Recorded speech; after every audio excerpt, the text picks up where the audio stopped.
Yeah. Hello. Welcome to episode 6 of The Idea Show. As you can see, we've got a new addition. This is our special guest, Christian Blaze. Really excited. And he is from the production company Crystal Insight, who are producing a new web series called Death Row Democracy. And that focuses on a whole bunch of subjects, which we're going to talk about. Welcome to episode 6 of Turn That Down. The Idea Show. Feedback. And then turn that one down. Right there. All right. Good old radio feedback. All right. So I would also turn that 1 to 0. All right. So Adam's going to open up the show with some questions. We welcome you back, of course. We're usually here on Wednesdays at 6. But we're doing an off show today because it's been a busy week. So super busy week. It keeps us motivated, so that's the key to this whole thing. Absolutely. And for anyone who's watching this live stream, if you want to chat with us, ask us any questions, or talk directly with Christian, you have the opportunity. We've got the chat box going, and we're happy to take your questions and comments. So let's start the show. Yeah. So for I don't know, me being new to the whole cryptocurrency thing, one of the questions that I had off my mind is, could you explain it to me like I was 5 years old?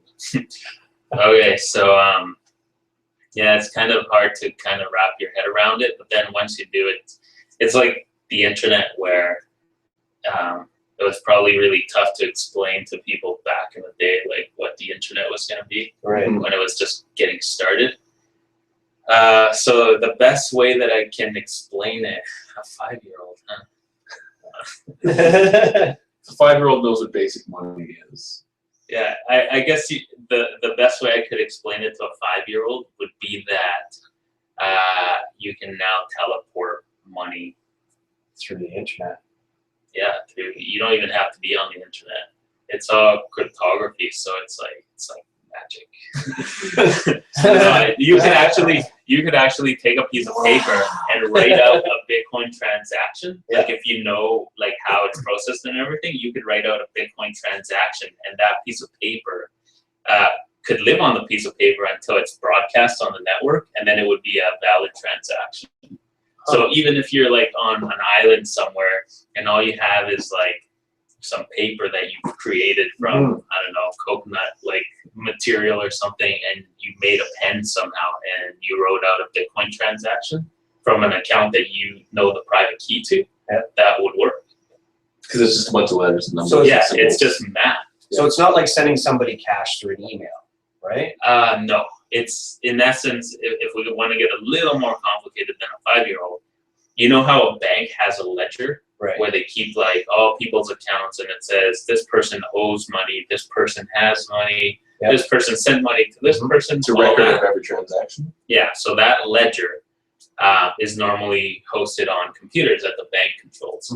So somebody figured out how to take that ledger and decentralize it, so not one person that's on the Bitcoin network has one copy of it. It's all copied everywhere. So everyone has a copy. Everyone has a copy of it, and whenever a transaction is performed, it gets updated on everyone's ledger.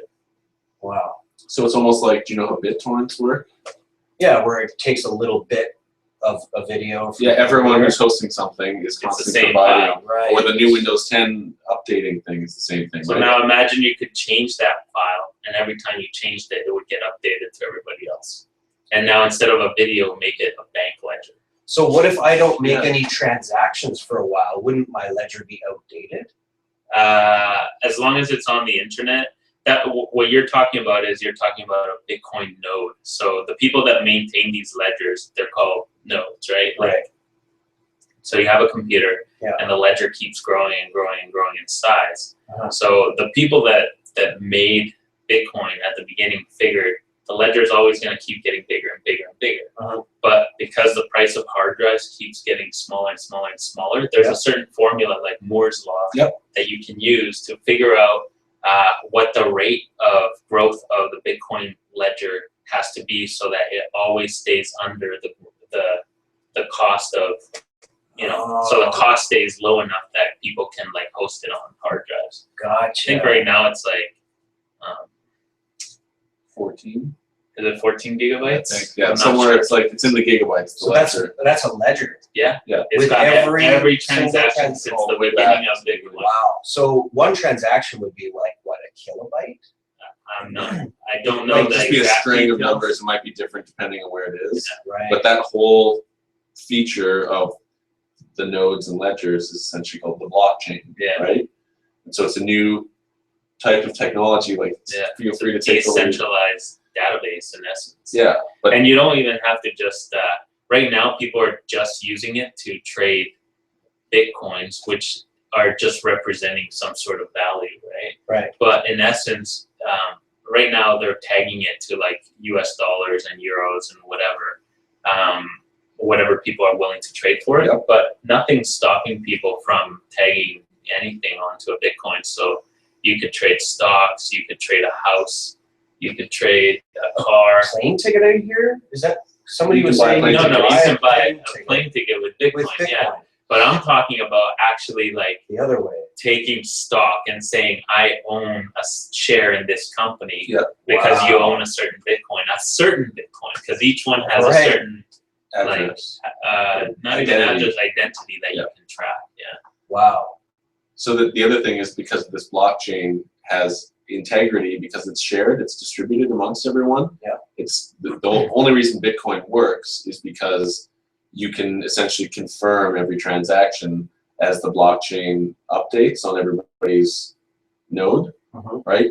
So Christian was telling me before the interview about different applications that the blockchain could be applied to in the future, including what, like contracts. Just you don't need courts because the contract's tied to the blockchain. So contract enforcement could be done through there. What other applications? Yeah, there's a company called Ethereum, and they're working on this really cool thing where instead of just being able to send like Bitcoins back and forth right now on like the Bitcoin blockchain, they're making their own where you can, in essence, write a computer program and have the computer program live in the database and it just runs, right? In a distributed like computer, I guess. Yeah. A supercomputer that's built many of all nodes. this Wow. computer. Yeah. So nobody can even take it down. So once you write the contract, so let's say you made a contract for the deed of your house, right? Yeah. And you basically said there's a Bitcoin address over here and I'm going to send the payments each month to that Bitcoin address. And if I stop sending those payments and a certain amount of time passes, then your house gets foreclosed on, and the deed to the house, which could be in essence another Bitcoin that's marked as your deed, just gets transferred to another party, the party that lent you the money, for example. Wow. And it could be done all automatic, meaning you don't need a court or anything to do it.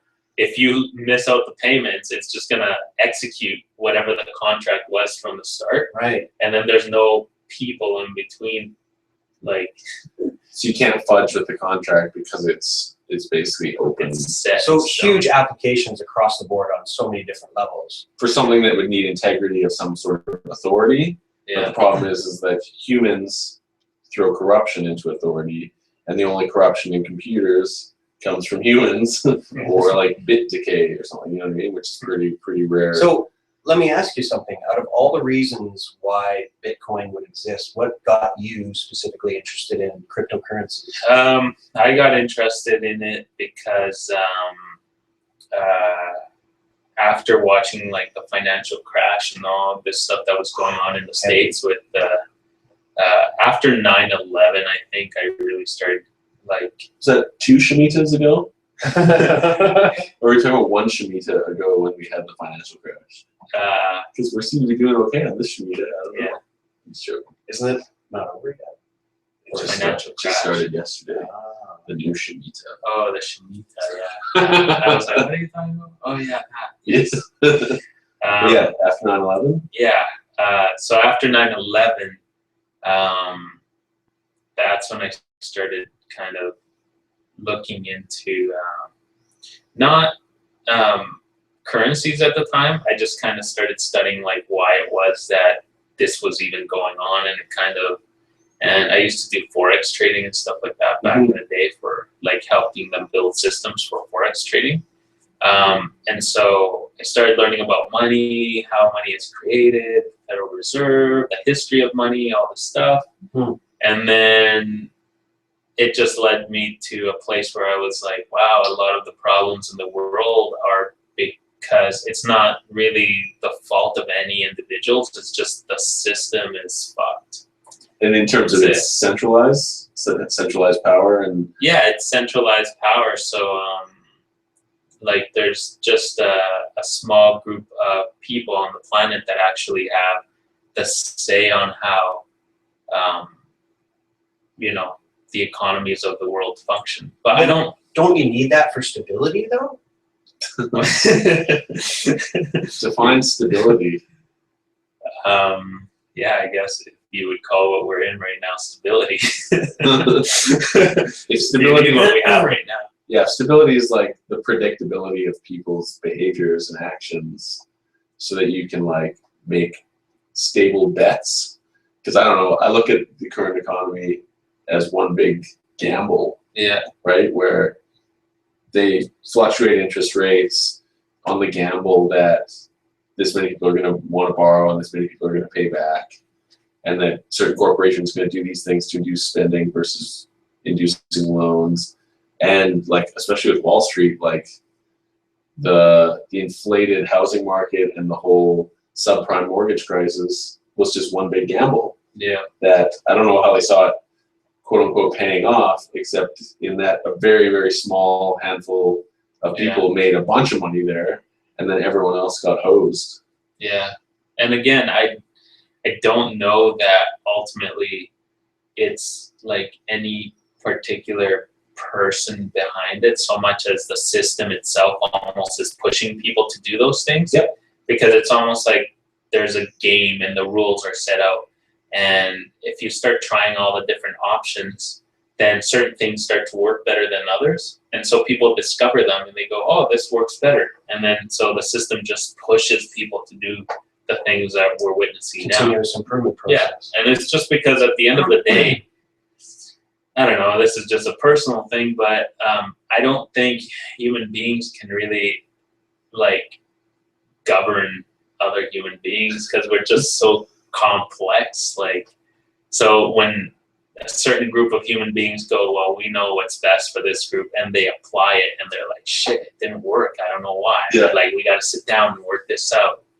We can make this work. So they try something else, and then it doesn't work. But it worked halfway on certain things, but then it didn't work over here. And it's like human beings are super, super complex. Those same people can't even get it together to make their personal relationships work, and they think that they can govern a whole entire planet. Yep. No, that's a really good point. So let me ask you something then. Do you think that that's a reason why cryptocurrencies are becoming more popular is because of all these things that are happening? Yeah, I think people want something different and they want to test this out because it is going to decentralize. Regardless of what happens, at the end of the day, cryptocurrencies are going to decentralize the not just financial, just any industry that has to do with value transfer. Yep. So yeah, who knows, you know, where that's going to lead and what problems people are going to find then, but it seems to be the next step. So the previous stuff that we went through, I think, was just to get us to this point, and there could be people that argue that say that that was all necessary to even get to where we are today. I'm 100% sure that we'll do the whole cryptocurrency things as human beings, and it might be 10 years or 100 or 200 years, and we'll come up with something better. But right now, it's like, that's the next evolution, basically. Yeah, the next evolution. I'm sure after everything is cryptocurrencies and people are running around with like Skynet taking over and all this stuff, and it's like the Matrix or something, and people are like rebelling against that and find some other thing. Why did we invent these cryptocurrencies? So I don't know. If these transactions are being done and they're being done by computers, you were saying at the beginning there was a very small number of people, from what I understand, doing these transactions, right? And that's slowly gotten bigger and bigger over time. What about these big, huge farms That are mining and then don't let the little guy be involved in the mine? Isn't that some sort of centralization in one way? Or? Yeah, So there is a risk. It's kind of like at the very beginning of the internet, anybody could run a DNS server. I don't know if you guys remember. Oh yeah. I had a DNS server. Anybody could run one, and it could propagate like domain names or whatever. Wow. And then I forget when it was, but it became more difficult. I forget what happened exactly, but I remember trying to set another one up and then running into some issues where you had to register somewhere. Like it became increasingly hard to just There's set more up regulations set up. more around. regulations or something. I forget. I think anybody could just do it before, and I could be mistaken. I don't know, but I remember it became more difficult, and so I stopped. And now there's only like companies that have DNS servers, right? That sell domain names and stuff like that. Oh, yeah. So do you think that that's kind of along the same Yeah, lines as? I think Bitcoin is going to be similar where right now it's still experimental and it's still like evolving, right? So kind of like at the beginning when the internet had TCP/IP and people were like suggesting maybe we could use this, maybe we could use that, like it wasn't set in stone and you could make changes to the protocol and be like, I suggest this or whatever, and it could change. And then eventually they started putting TCP/IP like protocol into silicon, like into actual chips, and saying this is how it's going to stay, so that we can build it into the hardware. Right. And then people just started using it, and that's why people are having such a problem now. Converting to there's IPv6 or whatever, which is the smart devices. Yeah. So that you can have an IP address in your fridge, your oven, your lights. So does that work? Okay, so the version 6 is different than version 4 in the way where there's more addresses to associate with different things, right? Yeah, it's like how phone numbers, how they ran out of phone numbers, so they started forcing everyone to use area code as part of the phone number. Right. Yeah. All TCP/IP version 6 is adding 2 more sets of numbers to widen the address pool. Do you think that'll ever get filled up if everyone's got their IP address on their fridge? Literally billions, like, or is it in the trillions of combinations for when IPv6? when every item is connected to the internet, then maybe. See, here's the funny thing. There already are some smart IPv6 devices, like a fridge, that can be hacked. Oh, TVs for sure. Oh, yeah. But they can be hacked, and your fridge can turn into a spam box. So your fridge is like sending out spam from some guy in China. Yeah. Because it acts as a little computer, right? Yeah, It's got that address to associate. It's got its CPU and so micronization technology is allowing not only CPUs and network cards to be smaller and smaller, but also video cameras and microphones, right? So to the point where in your phone, you've got a 1080p camera that's like this big, and it shoots like beautiful, flawless video. So, and that's now in 2015, which means it was probably started developing about 5 years ago. Yeah. So look to 5 or 10 years ago, or in the future, I should say.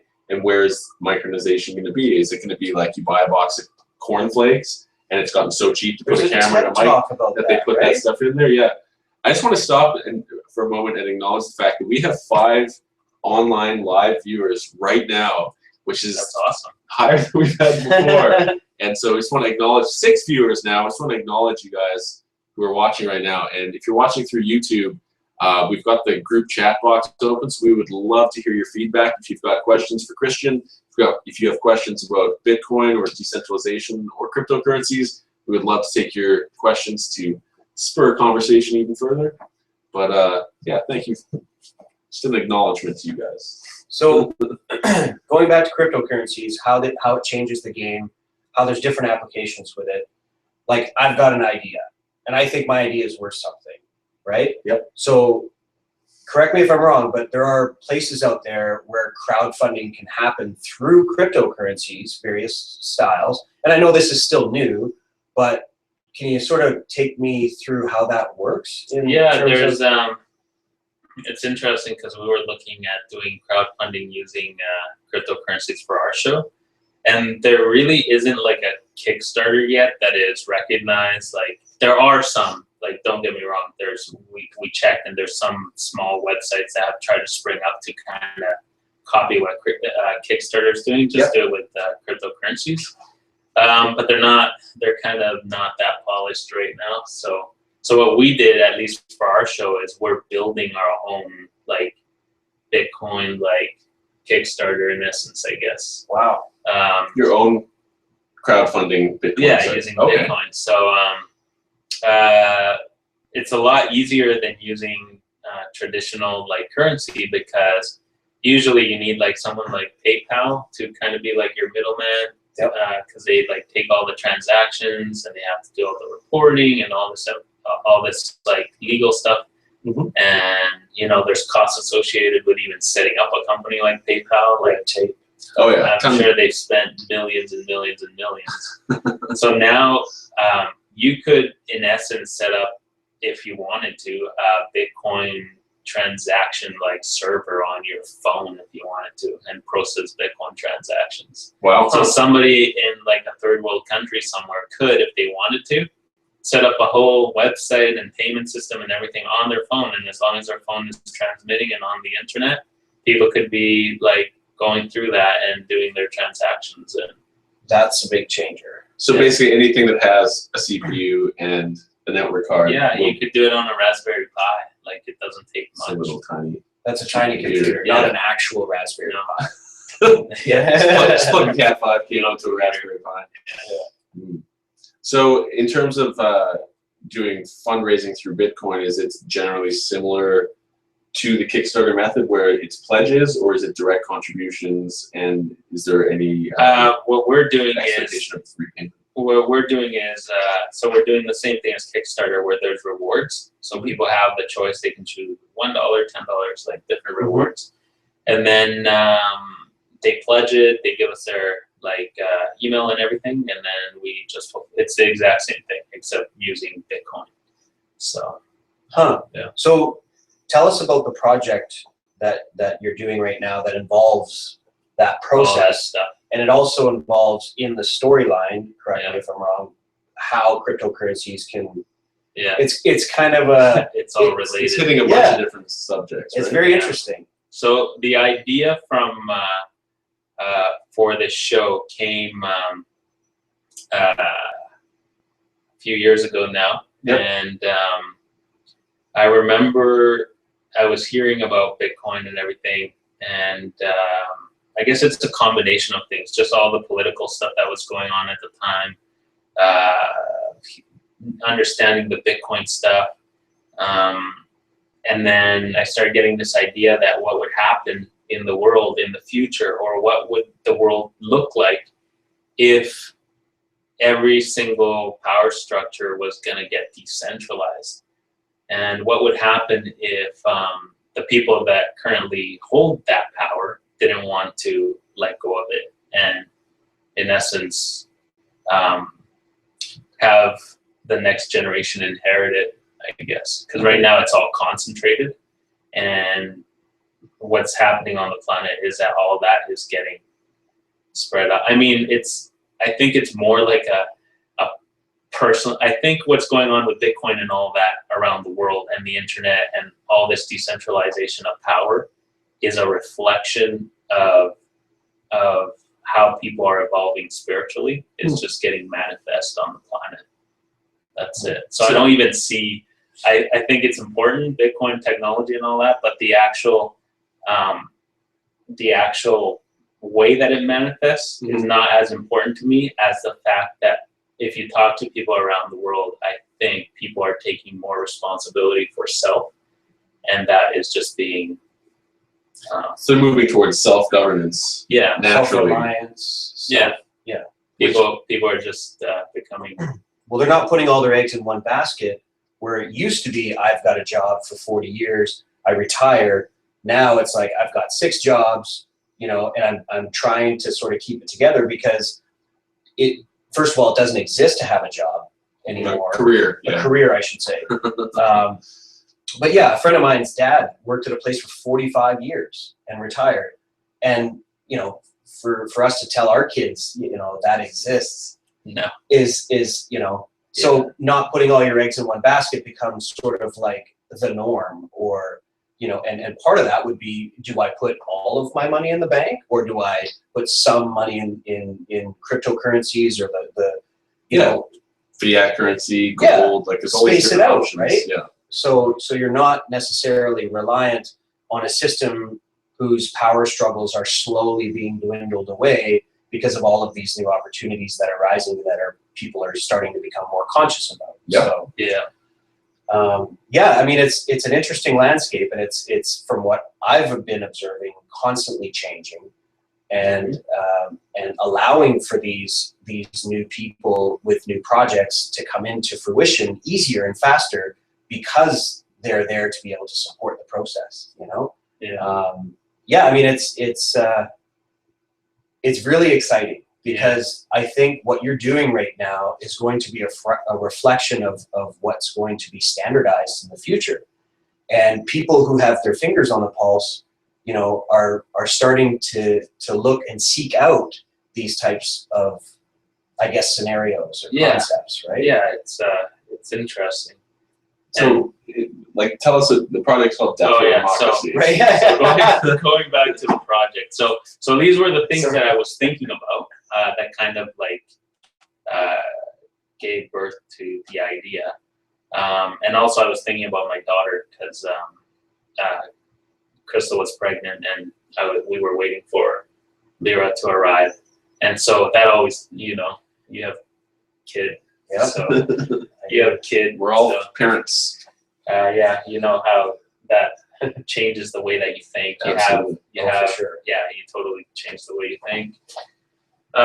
So I was thinking about all that, and then the show came to my mind where you see this world in the future where there's people are fighting to decentralize power, and then there's the people that have the power that are fighting to hold on to it, and what that type of world would look like.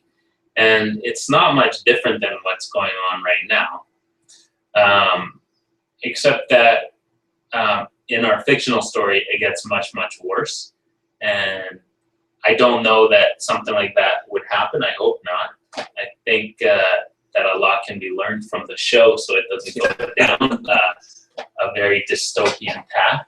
And I don't think it's going to be like that. Like I've noticed if you look back in history, people have like the worst predictions of things that are going to happen, and people have like the best predictions of things that are going to happen, and it usually falls like somewhere in the middle. Yeah. So there's some bad stuff that happens, but then it figures itself out, and then it just repeats the whole cycle over and over again. But yeah, so then it's called Death Row Democracy because there is a website out there that's called the Assassination Market that I heard of when I was doing research into Bitcoin and everything. And this is kind of like the dark side of the new technology, right? In essence, what it is, it's a Kickstarter for assassinations. So people could post a name of somebody that they don't like, and they create a bounty, and people could keep sending bounty, and it keeps growing and growing. And then if somebody wants to predict when that person is going to die, all they need to do is type in the date that person is going to die on. And then if it happens and it gets verified that it so happened, then they send that bounty to the Bitcoin address that was provided. So people don't know, though. You can't see because the date of the death is encrypted, I think, so nobody can really see it until it actually happens, and you can decrypt it and be like, see, wow, I predicted it. So not only could the bounty be funded anonymously through cryptocurrency, but the claimant of the bounty, who could either be responsible for the death of this person or arrange for the death, could also claim it anonymously, to the extent that as long as they keep it in Bitcoin, as soon as they go to cash, then they have to provide some ID, then right? they're gonna find out who they are. Yeah. But if there's like a mechanism to, like, I don't know if you could launder money in Bitcoin. I'm sure. You know what I mean? But essentially transferring it to transfer so that it appears to change hands. I don't know exactly how they work. I've never really had because the blockchain reason to do that. Ostensibly prevent easy to detect money laundering, but I'm curious as to how they work with more sophisticated things. There's something called tumblers, and I've never used one, but in essence, people send money to these tumblers, and they mix up all the money and spit it out to different addresses. It all goes into one account, and then from there it goes to a bunch of different accounts, so nobody knows whose money you can see where it's coming from, but you don't know who it's going to because it's all mixed up. See, I think maybe I could be completely wrong, but some of these technologies could be brought out specifically for people who want to money launder. Yeah. Right? So, like, why else would you need a Tumblr? Right? No, those for sure. Those people that are using those things for sure, they're money laundering. So, yeah, I mean, a lot of this technology is kind of funded by the dark side, so to speak, right? Yeah. And so when you're thinking about all of these things, your daughter being pregnant, or your daughter being pregnant, your wife being pregnant with your daughter, you're seeing all of this stuff come into reality. Yeah. How does that translate into sort of a script or a story in your experience?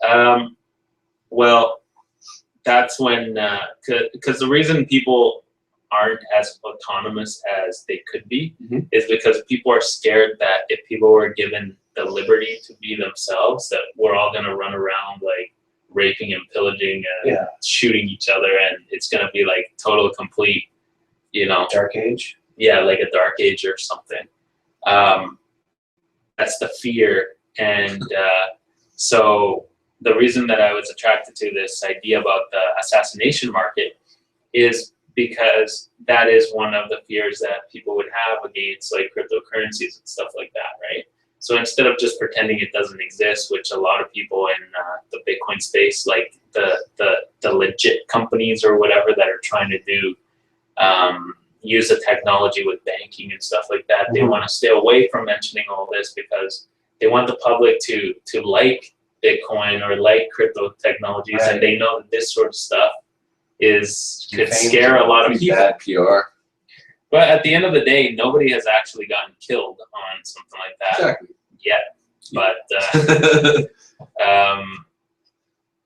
I don't know. At the end of the day, it's what's the difference between that and say people getting killed in a war, or people getting killed because of drugs, or people getting incarcerated? Like, there's so many things going on in the world where people are doing bad stuff or whatever, that it's such a tiny little addition to the pile of things that are never going to be solved if we don't solve the core thing that causes human beings to act that way. Because it doesn't matter. You could take President Bill Clinton and have him put in a situation where a serial killer or whatever ends up killing a whole bunch of people.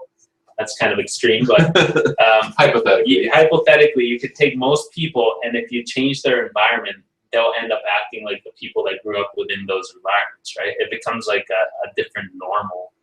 Well, not only that, but even if somebody does start actually crowdfunding assassinations, the people that they're bumping off, most of them are just puppets anyway, who are like easily replaced by a new one, right? So all they're going to do is like increase their security and like use that as a reason to clamp down on internet. Yeah, but actually, like if you look at the assassination market, I think they have Ben Bernanke on there and Barack Obama. Yeah, I checked it out. Like I used Tor because you can't access it without Tor. Yep. So I went on there because I just wanted to see that it exists. That it exists to start with. And I saw the page. I didn't test it to see if it actually worked. But I just saw the page and I saw that Barack Obama had, I forget how much, but Ben Bernanke, I think, had 60 grand. Wow. I think Barack had 40 grand or something like that. Wow. But obviously no one has claimed that. But it was more like the person, if you read the stuff about why the person posted this page, it was because he's trying to make a point that this stuff exists. And like, he's not necessarily, well, I mean, I can't talk for him. I don't know what his end goal is, but. Do you think the reputation of the dark web is just going to get worse, or do you think there's some application that could give it a better reputation? Because right now it's like they associate it with Silk Road and the place to buy guns and drugs and all this illicit stuff. Yeah. But I think there's also probably opportunity for lots of positive things as well, right? Yeah, for sure. Like journalists use Tor and stuff all the time, just when they go and report in areas where there's a lot of censorship, or they could get killed for reporting on human rights abuses and stuff like that. So there's human beings have the, so light and dark side to them. We all do. And we're capable of good things and bad things. And even that is kind of like, what is good? What is bad? What's good for you is bad for somebody else. So it's like... Yeah, I mean, there's moral relativism, but there is some pretty objective, like, things that like don't kill, don't rape, don't steal. It's basically anything you wouldn't want to have happen to you, don't do it to other people. Like, pretty simple for a moral compass. But, yeah. How about the guy that... what would you say about the guy in Germany that called the other guy over because he wanted to be eaten? Yeah, that's a gray area because Did you hear about that? There's consent versus informed consent What an idea. versus mental illness, right? So it's like you could argue one or both those guys have a mental illness and was exploiting the other. Like, unless you know all the facts. It's hard to know. That just gets a lot of press because that's a pretty rare thing that someone's like, I want to be. That's what they do. They take rare pieces of crap and make them popular so that people can be like, oh my God, look what we're capable of doing. Like we're doing on the idea show. Yeah. And are we doing this like every day? Like are people do? It's like you said, it's such a rare thing. The fact is like and people can check this if they go to like FBI crime statistics. Yeah. So for like the last 10 to 15 years, crime rates have actually been going down. Yeah. So rapes, murders, maybe property crimes gone up a bit, but violent crimes gone down, right? But you wouldn't know it watching the news. The reporting has gotten, because there's 24-hour news stations now, you're going to hear about every shooting from every other place, which makes it appear, because the frequency of the reporting is increasing, that it's just a more dangerous world. I wonder if when they run out of crime, like let's say it's so safe, they're just going to play reruns. Reruns of old crime? Reruns. No, maybe they'll start. Let us not forget that 1 year ago, there was a child was abducted and killed. Someone stole an apple. But yeah, I think it's once you start dealing with the lower level crime, then you can deal with like the white collar crime. Yeah. Then people could argue that the white collar crime, as long as that's happening, you're always going to have trickle down crime. It's like trickle down economics. Yeah. Because the suffering that the higher level crime creates is on a broader scale than a minor crime, which might affect one or two people. Sure. Yeah. But I think on a certain level, we're the ones enabling the suffering on the planet at the end of the day. By inaction or action? By both. Yeah. Because, and it's not, we're all human, right? So we all do it, where we know the things that need to get done to like make a better world. Yeah. But we still fall into the grind. Like we still go to work and do. I think it has something to do with the programming to not change. It's to be at that self-preservation. job for 45 years. We look for comfort and stability. Here's the thing: everyone would love to have a life without suffering, but it does not exist. No. You will never go through life and not stub your toe or lose someone you care about or have an argument. There'll always be some degree of suffering. The best thing you can develop is coping strategies and coping mechanisms for the inevitable suffering so that you know how to deal with it properly and you don't pass it on to someone else. Yeah. And I think that's the root cause, is people have lost their coping strategies and we're given so many other outlets to numb ourselves from actually coping with shit, but then that we just choose that instead of the pain of what actually about coping. people that out there that have become so disconnected from the world that they don't mind inflicting suffering on others for profit? Yeah, those people are born with a deficiency called psychopathy, which you could say is an evolutionary trait. Deficiency? Well, so with the psychopath, Disease, almost like a mental illness. Yeah, it's not. Well, it's a physical difference with the amygdala. It's an underdeveloped amygdala, and so that basically means you're more reliant on the reptilian brain than the mammalian brain. The mammalian brain is what brings empathy and compassion and these elements of like warmth, basically, towards other humans, right? So they could almost be like the driving force that is taking humanity to learn about empathy and love and all that. So the two theories that I've heard that To survive, right? Because if we don't choose it, then we're gone. So it could be an evolutionary trait. Either psychopathy could be the evolution to create a new level of like predator that forces us to learn, or or psychopathy could be actually a holdover, like they're the Neanderthals, and the empathetic, compassionate human is the new evolution. I think we're the new evolution. I think that thinking is closer to like how the dinosaurs function. Well, it's the reptilian And brain, they which went is obsessed with extinct. hierarchy and order. Yeah. You know what I mean? So yeah, I think our biggest problem is that without discernment, it's hard to recognize that psychopaths are in positions of power where they can maximize suffering. And so to me, it's like a simple way to mitigate that risk is that if you're going to be in a position of authority, which is like doctor, lawyer, politician, cop, any of those positions where you have the power, judge for sure, where you have the power to impact and change the course of someone's life with your decisions, with your judgments, then you should have to take a psychopath test, like an in-depth psychopath test, including like looking at your amygdala. See, and if you pass it, great. Then you'll still be held accountable and everything. But there's got to be some methodology. What about privacy laws? Yeah, but privacy laws. I'm talking about having a position where you get to invade people's privacy. You get to invade people's privacy as part of your job. Right. So you should be willing to give up a little bit of your privacy to have that power as part of the responsibility trade-off. And then that would help weed out the corrupt elements. That's a pretty good solution. Just saying. Maybe. Did you come up with that solution yourself, or is it a combination? No, I've read that online for like 20 years. There've been people pushing to have some type of psychological evaluation done on, I think, like CEOs, people in those positions. But the problem is, and like Christian was saying, the way we enable it is that non-psychopaths want a psychopath in a position of power for a company they own shares in. Because they're like, that psychopath's going to make the hard decisions that raise my stock price. And I can still sleep at night because I'm not making the decision. I'm just benefiting from his psychopath. Yeah, so most of our problems actually, if you look around, stem from taking responsibility and pushing it out. Outsourcing decision making. Yeah, we're outsourcing our decisions because we feel that way that we don't have to suffer the guilt of the other people. That's an interesting way of looking at it, because you know, when you think of like, and here's an idea. When you think of a group of people, and this was put to me by a friend of mine. He says, you know, we all used to have our own ways of coming up with a consensus amongst the group.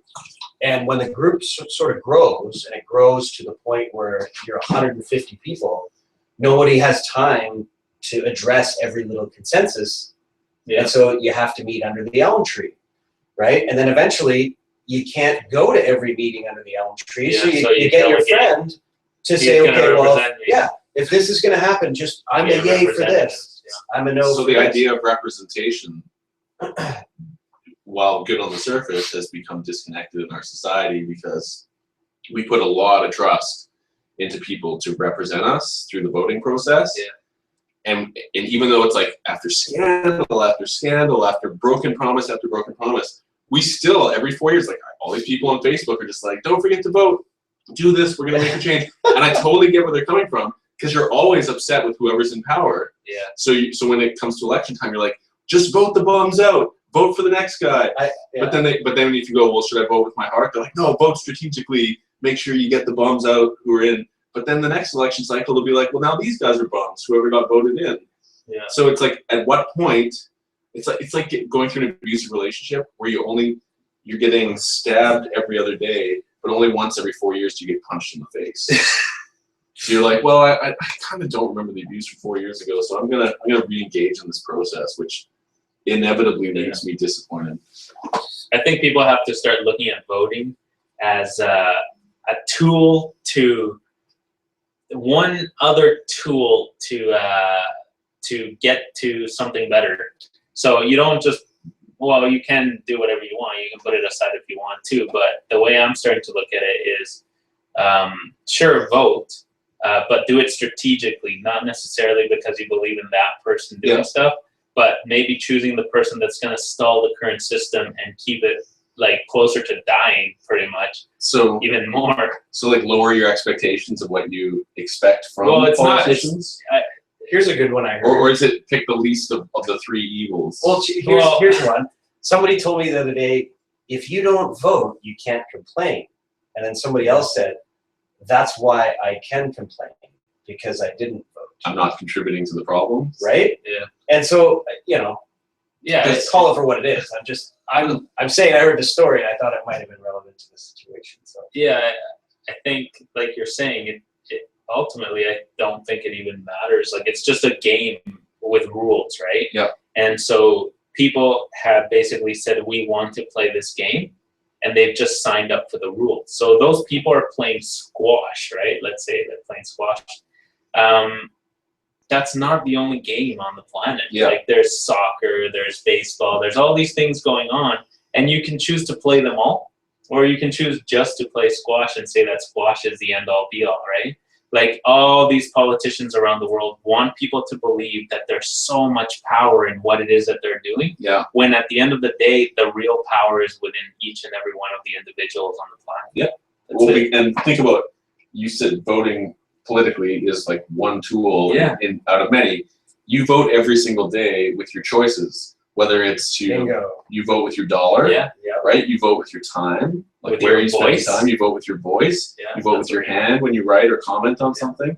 Anything that you're putting your energy towards It's a vote. is a form of vote in favor of whatever that thing is, right? So the companies you choose to buy stuff from, I know a bunch of people who are boycotting Nestle right now, Yeah. right? How So because they don't like them taking water. They just don't like Nestle as a company because the CEO is like, water's not a basic human right. It should all be commodified. Privatized and So Oh, Nestle, wow. the head of Nestle Oh, yeah, that expressed a philosophy, and people disagree with that philosophy on principle so much that they voted not to participate in, at least directly, giving Nestle any money, right? And these things are happening all over the place where people, the problem is you have to become aware and informed to accurately vote. And so that's my complaint, is like in the political process, most people aren't accurately informed. So they're voting based on like, oh, is everything going okay in my life? Okay, I'll just vote for the guys in power, right? When I hear that, I'm just like, wow, they're gonna vote conservative because they're like, well, my life's going all right. So they're actually giving credit to their life being okay, not on their own decisions, but because the political party in power is there. So like, That's how they determine whether or not a country is fit to have people govern it or not. Seriously, if the government is in control, Yeah. and the public is somewhat docile, Yeah. right? You can't go in there and instill authority. You have to wait till it gets out of control, and then you can justify by going in there and saying, well, you guys are not governing yourselves properly, so we gotta. people make the argument though that people deserve the government they vote for, but like, I would say close to less than half of people actually vote in the country, Canada, right? yeah. So in a sense, they're voting for not the voting system. They're saying like, we recognize they're disenfranchised, or they just don't care. That They would be feel an apathetic. idea. Put that on the ballot. Yeah, A little check mark. if you voted for nobody, because nobody keeps their promise, nobody is willing to do anything to fix anything, so vote for nobody. But have that be an actual choice, and then if nobody wins above the other candidates, then they just like abolish government. No, I have no idea. Yeah. Well, I think what's going on, if you wanted to explain to like a 5-year-old, you have like the politicians and the political parties, and in essence, people are given a choice. They can vote for the color blue or the color red, let's say. Yeah. And deep down inside, though, if you could see everybody's like inner thoughts, everybody has like a different color of the rainbow that they're thinking. Yeah. Like it's so diverse. Like if you could have X-ray vision and see what they're thinking, it would be like red, purples. It would be A like mix so of colorful, colors, yeah. mix of colors. Like everybody would have something totally different, but nobody says anything and wants to stand up and say anything because they're so unique that they're scared what everyone else is gonna think, because there's only two choices. There's red and there's blue. How come you don't want to pick red? What's wrong with this guy? And they're Come the on. people that are saying choose red are only doing it because it's closer than blue to their color. thoughts. That's it. But even then, there's a huge gap between what they would really want to Right. be like Yeah. and what that represents, right? So if everybody just stood up and basically started going like, this is my color, and then somebody else went, this is my color, and then everyone started doing it, the whole thing would be useless and my not color. necessary. This is my color. Yeah. But isn't that, then you'd have all these individual colors trying to like, and people would inevitably recognize the similar shades in other people's colors. And they group gravitate. together and they do their own thing. See, that's how I think anarchy is supposed to work. It's not supposed to be like there are no colors, we're all screwed. It's like, instead It's of an organic thing. instead of going to red or blue, because you have to basically narrow down your vision and your integrity into just red or blue to fit in, right? To go through the tunnel into there. Most people are willing to compromise all the things that are actually important to them for that feeling of inclusion in the winning group.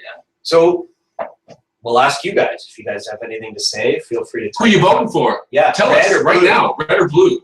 or what's the other color? Green? Green. Orange? The green team. Green team, orange team, blue team, or red team? Purple. Is there a purple? Is that the Libertarians? Is the purple? Is it?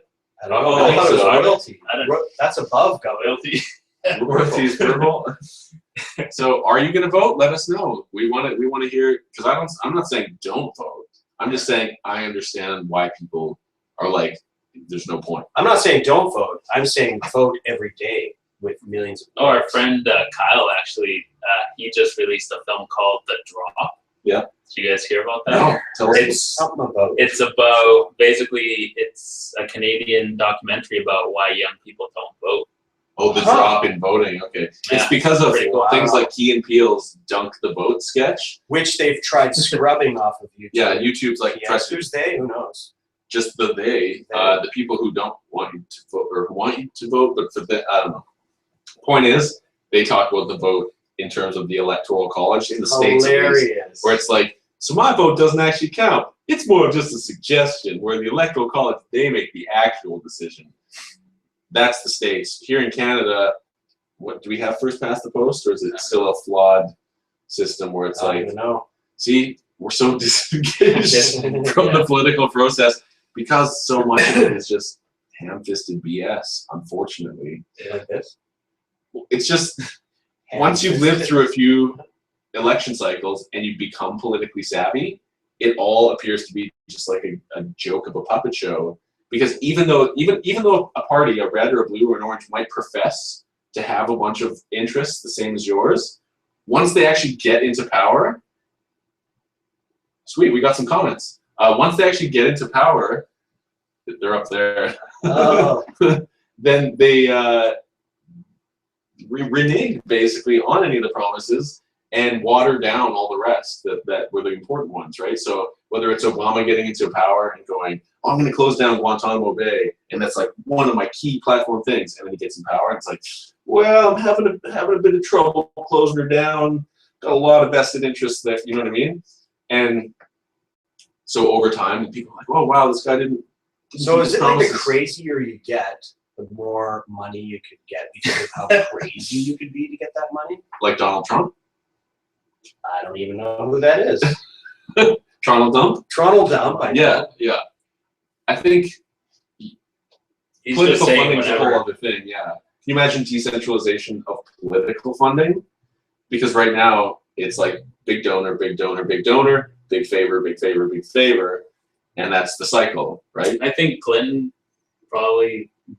family sat down with Trump and we're like, so this is what we're gonna do. We're gonna take this stance, Yeah. and you take this stance, and one of us is gonna win.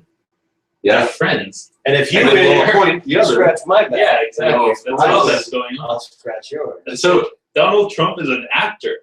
Has anybody they're all forgotten? political actors, yeah. Is he? Like he actually From is an TV actor show, yeah. from like The Apprentice. Yeah, he's a TV Oh, show actor. right. It's a TV show. So was like, Ronald starring- Reagan. So was Arnold Schwarzenegger. Yeah. Right? People are like, I know your face. Yep, check mark. What do you stand for again? Oh well, Yeah. too late. Next on the Idea Show, talking about voting. So the drop, Why Young People Don't Vote, is by Kyle McCashin. Thanks. Yeah. Account of Christian Blaze. Yeah. That's Some- Crystal back So you've psychically typed that to us home. Yeah. via your wife. That's pretty sweet.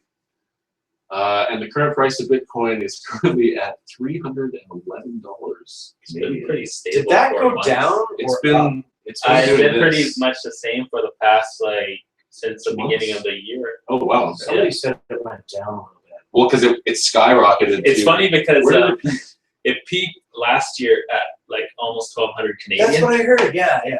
Yeah, and that was when the Chinese government said, yeah, you guys can use Bitcoin, we don't care. And then almost overnight, it went from like what the price is now, or maybe a little lower, like 200 or it's something. 270. to like $1,200. It just kept climbing. And then climbing. they And obviously in China, they just kept like People kept buying changing in. to Yeah. Did they Bitcoin. quash that fast? Yeah, they said, whoa, okay. Now you're not allowed to.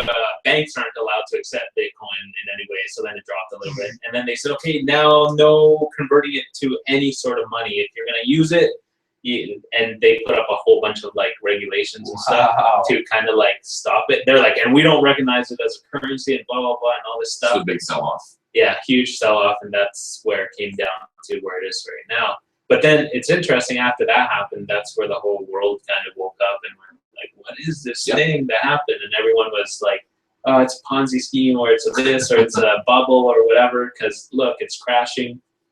But usually those things, like a Ponzi scheme, it's once it bursts, it's done. Done. It deflates But completely. That's statehood kind of involvement here, right? Like, oh yeah, what other states or nations Yep. accept Bitcoin as some kind of a currency? Britain does, from what I understand. No, it's individual companies and businesses that can or will if they choose to. Right. So Well, there's laws like- Virgin, right? They're one of the bigger ones Yeah. that started accepting Bitcoin for flights and other stuff. it's interesting because in Canada they treat it as barter. Yeah. Like, because they're doing a wait and see thing to see if Who this else is will like jump the on internet.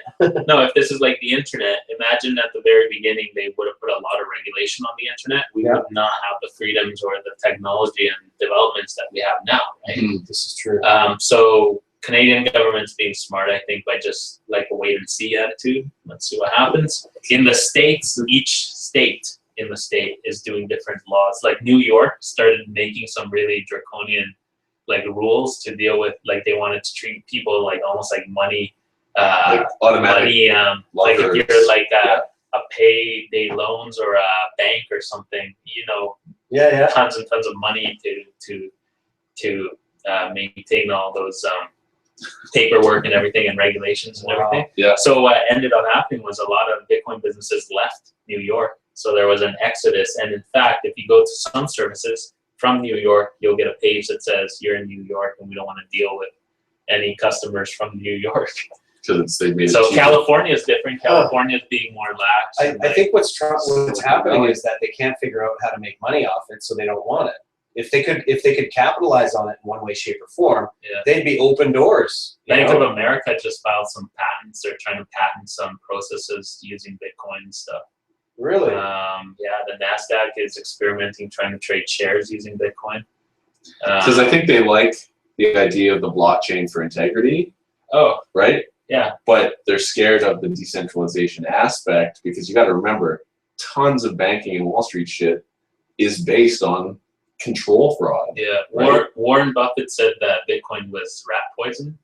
Wow. And I didn't understand it at the time. And I don't know whether he understands it, but I think he's right.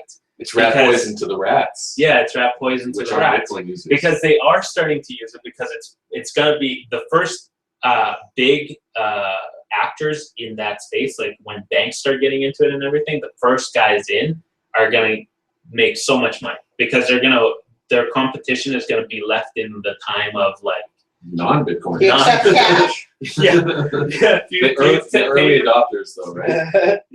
We print it out at the bank now. We have our Got a own. wheelbarrow full of it for you. Yeah. So those few guys are gonna make a ton of money, and then everybody else is gonna have to be forced to jump in. But in essence, what they're gonna do is they're gonna pave the way for the decentralization of the power that the banks hold. So that's why I think he called it rat poison. I thought it was because he didn't understand it. And looking back, I think maybe he does understand. He's got Bill Gates as his friend, right? Yeah. So Bill Gates, I'm sure, has talked about it because Bill Gates is for it. He thinks it's cool technology. They accept Bitcoin, I think, on Microsoft's website. Interesting. Yeah. And that's the thing. Just because a bad guy likes a good invention doesn't make the invention bad by No, association. it doesn't. You know what I mean? Like Bill Gates might be like, I'm yes, sure he likes the internet too. yeah, exactly. And it's called Sure, he Odyssey likes food. Genesis. Yeah. I'm a big fan of food and breathing. Toilet paper. Toilet paper, Especially light wonderful bites. invention. That's it. Light Not buying, bites. not buying toilet paper anymore because Bill Gates likes it. Yeah. Oh wait. The three seashells. Dude, what movie did I watch that had the 3 seashells that wasn't Demolition Man? It was Oh, yeah. another futuristic thing. I will have to remember that for the next episode of the Idea Show, because we just blew through an hour like that. That was fast. So before we wrap it up, Yes. share with everyone. Oh, where they yeah. can- All your websites, all your launch So dates. more important. Yeah. I wrote it down because I'm really bad Tell the at Academy who dates you'd and like to stuff. thank. Okay, so we're launching the intro to the show September 27th, hopefully. So that's in a few days. And the intro is just like a teaser. It's like a teaser for the show. Yeah. Check that out. Then we have the pilot for the first episode coming out December 10th for the people that contribute using Bitcoin on the Bitcoin fundraiser that we're doing. Or the Or upcoming we're also Kickstarter. going to do a regular Kickstarter, and that's December 25th. It's going to be released to the rest of the world. The regular Kickstarter will be happening next month, probably towards Halloween, right? Yeah. And then you've got And then we're also doing, this is another cool thing, we're doing like crowdfunded loans can help too to get our thing done. And you can find out more information about that on my Twitter. We'll be tweeting about that. And what's your Twitter name? Christian Blaze. Yeah. And is there a Death Row Democracy Twitter? Or There's website? a Death Row Democracy website, Twitter, all our social media. So the best way to do it is just go to our deathrowdemocracy.com website, Yes. and then everything just spins off. It's right on the bottom there. You Goes can up go from to there. Facebook, Twitter, Yeah. Instagram. So, And yeah, so- hopefully we see It's kind of the chain of things people following will, us yeah. out there. Yeah. they should So definitely it'll be follow. cool. Oh, the most important thing about this show is that we're trying to fund it completely using the crowd, like all you guys, because that way we don't have to. Usually, when people do TV shows or films and stuff, you get sponsors. You get the money given to you by it could be anything from whatever Pepsi, whoever. Budweiser. And so those companies, they'll have their, list of things that they stand for, which sometimes can clash with the shows that they are involved in. Yep. So instead of the sponsor changing their thoughts on these things, usually the shows are the ones that have to submit, and they Get can't. script approval and Yeah, stuff. yeah. So it's not really the artists that are in control of what's going on. It's kind of like a collaboration between the sponsors and the show, yeah. the artists. So this way the integrity stays. Yeah, this way we would only have to answer to the fans. So if the show sucks, then the fans would stop funding it. And if the show is good, then we fund it more and be able to do more. And then the other cool thing too is we're setting it up so that when people pay to watch the show, those Bitcoins coming in are going to be split up between all the parties that worked on the show. Cast and crew. So yeah, the cast and crew. That's So cool. So the cool thing about that is usually when you do these projects in the film industry, like if we were to complete this thing and then send it to a distributor and they go and distribute it around the world, there would be no way for us to check because they go through all different banks and intermediaries. Yes. There's no way for us to check how much money they made, how much our cast and crew actually should be making for royalties and stuff. And then this way, by doing it with Bitcoin, we can actually see it, and more importantly, our cast and crew can actually see it. So it's transparent. It's transparent, yeah. It might be a little difficult to understand for some of our cast and crew that aren't computer savvy, but the ones that have been helping us that are computer savvy, they can see it. And I'm sure if they saw something weird, like all the money going to one wallet, Paul's account,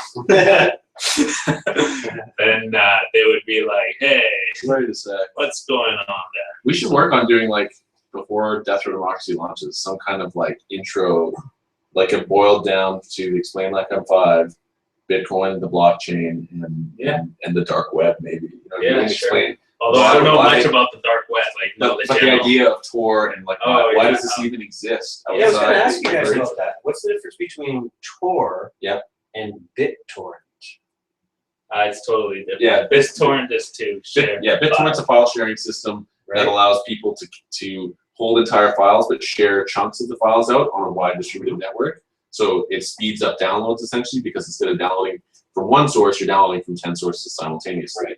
Whereas Tor is a network where you log on. Yep. And instead of when you visit websites, it'll record the IPs of the addresses coming into the site. Yep. Instead of having your IP registered, you get bounced around the world with other Tor users and exit in France or exit in Australia. Or That's whatever. still trackable, though, isn't it?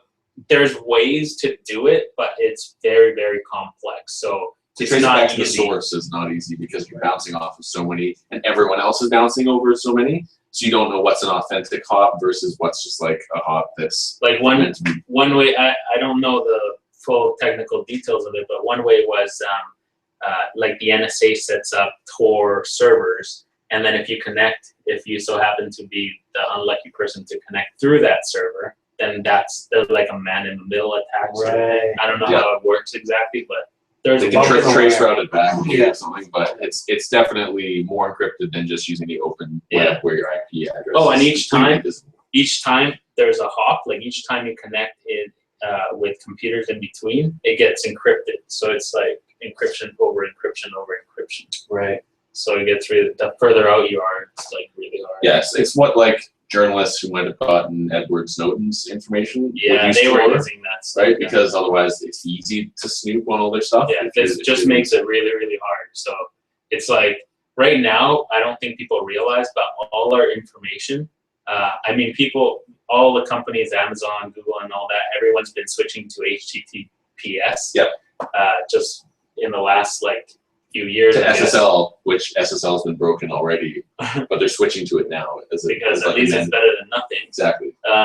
But before that, and still with a lot of sites, like everything is just in the open. You might as well be calling out, hey, Pornhub, I'm watching this now. Yeah. And everyone can just hear it. Anybody that knows about like computers or whatever. Plus They- tracking cookies from like Facebook and other stuff, they'll track your web usage when you're outside of the site that they gave you the cookie. And send back the information. Right? That's why you'll go to IMDb when you're logged into Facebook, and you can leave a comment and you're like, hey, there's my Facebook picture and all these other Facebook people. So they're trying to cross-integrate all these things on the web, centralization. Meanwhile, Tor represents basically decentralization at its From a centralized perspective. pretty much. And with that gracious pun, we will leave this episode 6 of the Idea Show. Thanks very much, Thank Christian you Blaze, very for coming much. on our show. Yeah, that's awesome. Really, really Always appreciate it. insightful to learn and get a better perspective of what's out there. Absolutely. And thanks to Adam for his great questions. Oh, we're also going to bring, with, of course, your approval, you back after all of this stuff has been released, and we can catch up and see how that's going. And talk about the should, response to the Death Row evolution. Democracy. Yeah, definitely. And then by then the show will be, or at least the teaser will be out. Yeah, Yeah, because we should talk again. There's a lot of subject matter we didn't get to we can cover talk all today. day, but we only got an hour. And an hour and 9 minutes. Yes. So thank you very much. Be sure to share this video with anyone you'd like, and we'll be back And with subscribe if you get a chance too. subscribe to the Idea Show. It might be the best decision you made all day, unless Vote for your subscription. vote. It's a form of voting that we appreciate because it benefits us in some way. And don't forget to eat life bites. Oh, right. Yeah. Thanks for the cross promotion. Yeah. You guys have any? Oh, yeah, it's right here. Oh my Don't God, forget to so eat some of these. They're They're really good. really good. amazed. Can I have it? Yeah, but I don't, that's a demo. That's a Oh. demo one. There's- It's It's a disappointing bag of life bites because there's actually nothing in here Yeah. except for. I don't even know what that is. All right. Let's carry something else. All right. See you guys next week, Wednesday, 6 p.m. at our Thanks for regular joining time. us. Thanks for joining us. Peace out. Peace.